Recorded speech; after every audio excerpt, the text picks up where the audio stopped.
Khadki railway Maldhakka माथाडी कामगारांच्या दोन टोळ्यांमध्ये कामावरून विवाद आहे। काल माथाडी मंडळाचे अध्यक्ष तथा सहाय्यक कामगार आयुक्त सुजित शिर्के यांनी मालधक्का येथील टोळी क्रमांक 3252 यांचे नियत वाटप रद्द करण्याबाबतचा काढलेला आदेश त्वरित रद्द करावा अशी मागणी कामगारांनी केली। माथाडी कायद्यानुसार 8 ते 10 वर्ष लेव्ही भरणा केला नसल्याने माथाडी नोंद रद्द होऊन टोळी बरखास्त होते।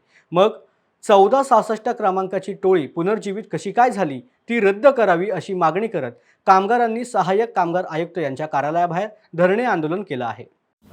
माथाडी बोर्डाचे मत्ते साहेब आहेत। मत्ते साहेबांच्या इथं माथाडी बोर्डामध्ये जी मीटिंग झाली होती याच्या आधी त्या मीटिंगमध्ये मत्ते साहेबांनी नोटिंग करून घेतलेला आदेश आहे की त्यावेळेला दोन्ही टोळ्या समोरासमोर होत्या। त्यावेळेला मत्ते साहेबांनी नोटिंग करून घेतलं। त्याचा फक्त मत्ते साहेबांनी आदेश काढला नाही की 3252 ही टोळी ऑटो रॅकचं काम करेल आणि इतर जी कामं आहेत ती 1466 ही टोळी करेल असा माथाडी बोर्डामध्ये ठराव झाला होता। त्याचा आदेश मत्ते साहेबांनी काढला नाही। त्याचंच आज हे सगळं परिणाम त्याचेच आहेत। आज मत्ते साहेबांच्या हलगर्जीपणामुळं आणि मत्ते साहेब त्यांच्यावरचे जे अधिकारी आहेत त्यांच्या हलगर्जीपणामुळं आमच्यावरती आज ही वेळ आलेली आहे। आमचं लिगली पहिल्यापासून आम्ही काम करतोय तेव्हापासून आमचा भरणा कंटिन्यू तिथं आहे। आम्ही 6-6 महिने पगार घेतला नाही।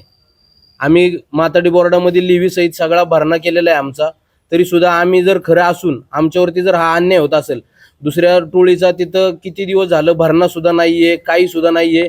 आमच्या टोळीतले जे सभासद आम्ही 15 जण आहोत, आमच्या नंतर त्यांच्या टोळीतल्या सभासदांच्या नोंदी झालेल्या आहेत तिथं, तरी सुद्धा ते म्हणतात की ह्यांची टोळी पहिल्यापासून आहे। आता ते कुठल्या संघटनेच्या का कुठल्या अधिकाऱ्यांच्या ह्याला बळी पडून त्यांनी हा आदेश काढलाय हे आम्हाला माहीत नाहीये आणि आमच्यावरती अन्याय व्हावा नाही एवढीच आमची प्रामाणिक इच्छा आहे।